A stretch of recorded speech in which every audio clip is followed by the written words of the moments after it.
रामलाल को एक पुरानी सुनसान पड़ी फैक्ट्री में चौकीदार की नौकरी मिली थी।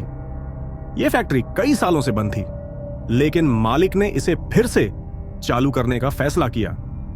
रामलाल को आदेश दिया गया कि वह 3 रातों तक फैक्ट्री की रखवाली करे ताकि कोई चोरी चकारी ना हो। इस फैक्ट्री के बारे में अफवाह थी कि यहां कई साल पहले एक मजदूर की मौत हुई थी। तब से यहां अजीब घटनाएं होती रहती थीं, लेकिन रामलाल ने इन कहानियों पर ध्यान नहीं दिया और नौकरी शुरू कर दी। पहली रात रामलाल को लगा कि यह काम आसान होगा। वह अपनी कुर्सी पर बैठा चाय पीते हुए किताब पढ़ रहा था। आधी रात के करीब जब चारों ओर सन्नाटा था, उसे किसी के कदमों की आहट सुनाई दी। रामलाल चौंक कर उठ गया। उसने सोचा, शायद कोई चोर आया होगा। उसने अपनी टॉर्च उठाई और आवाज की दिशा में जाने लगा। आवाज उसे एक पुराने और बंद पड़े कमरे तक ले गई। दरवाजा धीरे धीरे हिल रहा था, जैसे कोई अंदर से उसे खोलने की कोशिश कर रहा हो। रामलाल ने दरवाजा खोलकर अंदर देखा, लेकिन वहां कुछ नहीं था। वह थोड़ा परेशान हुआ, लेकिन खुद को समझाया, शायद यह मेरी कल्पना हो रही है। लेकिन अंदर जाते वक्त उसने देखा कि फर्श पर अजीब निशान बने हुए थे, जैसे कोई भारी चीज खींची गई हो। दूसरी रात रामलाल सतर्क था। उसने एक डंडा भी साथ ले लिया ताकि खुद की सुरक्षा कर सके। रात के 2 बजे जब वह मुख्य गेट के पास बैठा था, उसने देखा कि एक परछाई दीवार के पीछे से गुजर रही है। उसने आवाज लगाई, कौन है वहां? परछाई कोई जवाब दिए बिना गायब हो गई। रामलाल ने हिम्मत जुटाई और टॉर्च की रोशनी में परछाई का पीछा किया। वह एक पुराने हॉल तक पहुंचा। हॉल में उसने देखा कि एक पुराना झूलता हुआ लैंप धीरे धीरे हिल रहा था, जबकि हवा का नामो निशान नहीं था। लैंप के नीचे एक पुरानी फोटो रखी थी। उस फोटो में एक मजदूर की तस्वीर थी और नीचे लिखा था, यह मेरी जगह है। रामलाल के हाथ पांव कांपने लगे। उसे लगा कि कुछ गड़बड़ है।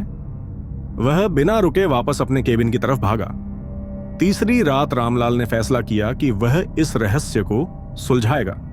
उसने अपने मैनेजर से बात की, लेकिन मैनेजर ने सिर्फ इतना कहा, तुम्हें ज्यादा जानने की जरूरत नहीं है, बस अपना काम करो और समय पर लौट जाओ। रात को रामलाल फिर से उस हॉल में गया, लेकिन इस बार वहां फोटो गायब थी। उसके बदले एक पुरानी कुर्सी हॉल के बीचों बीच रखी हुई थी और उस पर कोई बैठा हुआ था। रामलाल डरते डरते बोला, कौन हो तुम और यहां क्यों बैठे हो? कुर्सी पर बैठा व्यक्ति धीरे धीरे उठा। वह वही मजदूर था जिसकी तस्वीर उसने पहले देखी थी।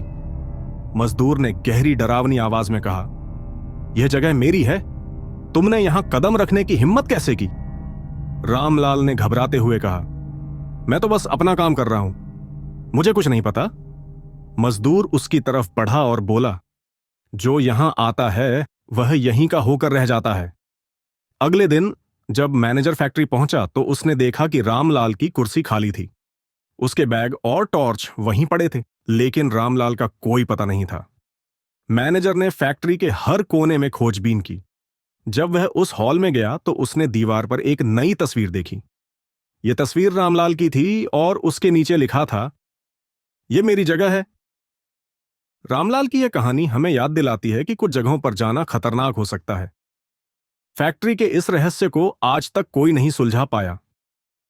क्या आप इस फैक्ट्री में जाने की हिम्मत करेंगे? वीडियो देखें, लाइक करें और सब्सक्राइब करें। और ऐसी और डरावनी कहानियां सुनने के लिए स्कैरी जोन को फॉलो करें। कमेंट में बताएं अगर आपके साथ भी कभी ऐसा कुछ हुआ हो तो।